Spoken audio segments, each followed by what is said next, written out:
I don't know who needs to hear this, but your authenticity is something that the internet cannot replace. If I was to delete your Instagram, would anybody remember you? If you are trying to build an authentic personal brand as an influencer in 2026, the first thing that you want to do is stop creating this fake persona about yourself.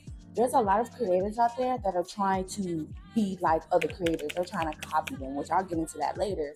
But stop trying to be them. Be your own self. Your audience can tell when you are trying to force a lifestyle that's not even yours, or if you're just trying to just say something just to look good for the internet. No, like stop trying to be this fake influencer and be yourself.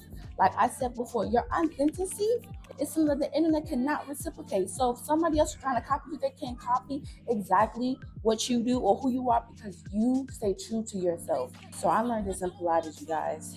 Take a little soft ball behind you, like behind your back, and then go back like this, and then go up. The next step I want you to do is define your identity. Who do you want to be known for? Who are you? And what life experiences shaped you? And what conversations can you talk about forever? So I want you to write down, okay, what type of creator do I want to be? What type of content do I want to create? What type of niche do I want to be in? I know some people say niche, I say niche. So are you going to be in the fashion industry, the beauty, skincare, the fitness, wellness, whatever the case may be, is you need to identify that and make that known. Make that known in your bio, your name, and your content. All right. Also learned this too. She'll like tell us to put like the ball in like on our legs, but the neck. Okay. Next tip I want to give you guys is to craft your voice. How do you want to be heard? What's your tone? What's your language? And you have to sound the same on each platform. So however you sound on Instagram, you have to sound on YouTube. However you sound on YouTube, you have to sound on TikTok. However you sound on TikTok, you have to sound the same on a podcast. So all the platforms, your voice needs to sound the same, your tone needs to sound the same. You know how people have like captions at the bottom of like their reel? You want to keep those captions the same. Okay, that's also dealing with branding. Okay, so it's like when you're crafting your voice, how do you want to be heard? Are you more empowering? Are you going to be like a soft girl? Are you going to talk about like healing? Like how do you want your tone or your voice to be heard? How do you want it to be remembered? So after you have defined your identity, you crafted your voice, now I want you to pick 3 words that you want to embody. Are you going to be honest? Are you going to be elegant? Are you going to be disciplined?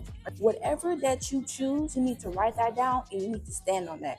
Your content needs to reflect that. So if you're going to be in like the motivational, inspirational, your content needs to reflect that. Oh, I almost fell. Like for example, for me, if I was to do motivation, I would definitely find motivational sounds, be in the gym because a lot of people stay motivated in the gym. So you need to understand your audience and what motivates them. Now, what colorways best represent your identity or best represent you? Are you gonna be? Is that gonna be blue, which is like that's like calming? Are you gonna be green, which is like earthy? Are you gonna be pink, which is more feminine? If you want to become the most valuable influencer, you really truly want to build this personal brand. Your story is your brand. No one can replicate that. No one can copy that. And so I know you hear this a lot, but storytelling is the best way to grow. People resonate with people. They don't resonate with content no more. They can care less about that. They care about the person that is inside of that content. Your struggles make you relatable. So many people be scared to share their struggles. But that's what makes you you. That's what people connect with. People are so tired of the fake BS nowadays. People remember stories better than aesthetics. So if your page is nothing but just aesthetics, I promise you, no one really cares about that. They may think it's cute. Pretty content don't get you nowhere no more. It just gets you views. It's not really building an actual community. It's not really building a connection. And that's what people feel like. They rather post for views rather than post for connection, to build loyalty, build trust. You also want to stop copying influencers. I know I stated that earlier. But literally, y'all are copying them verbatim. Y'all trying to be like them. Y'all trying to eat what they eat, do what they do. And there's nothing wrong with taking inspiration from somebody's lifestyle. But trying to mimic them, that's where your growth is delayed, because you're trying to copy somebody else's lifestyle, somebody else's story, somebody else's brand. Like, that's not even you. Your life is your life. Their life is their life.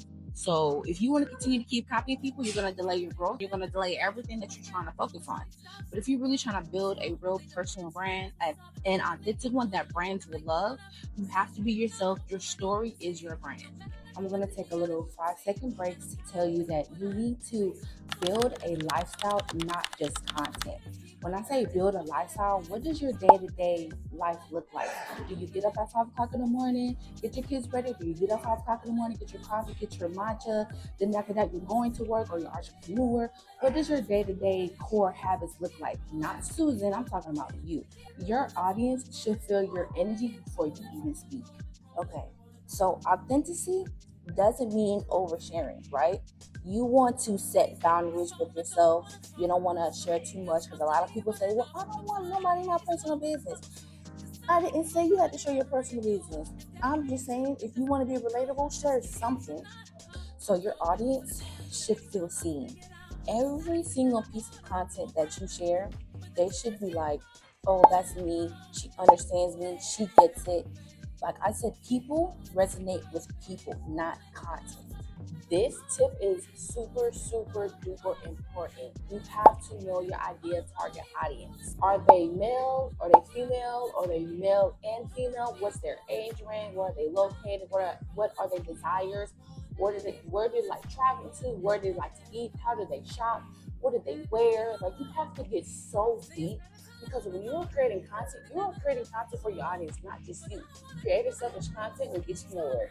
Trust me, I used to create very selfish content and wonder why I was stagnant and broke. If you enjoyed this video, please give it a thumbs up, because it lets me know that you guys enjoy this content, so I can keep producing at a high rate. If you have any questions, please place them in the comments below. Until next time, stay tuned for my next YouTube video.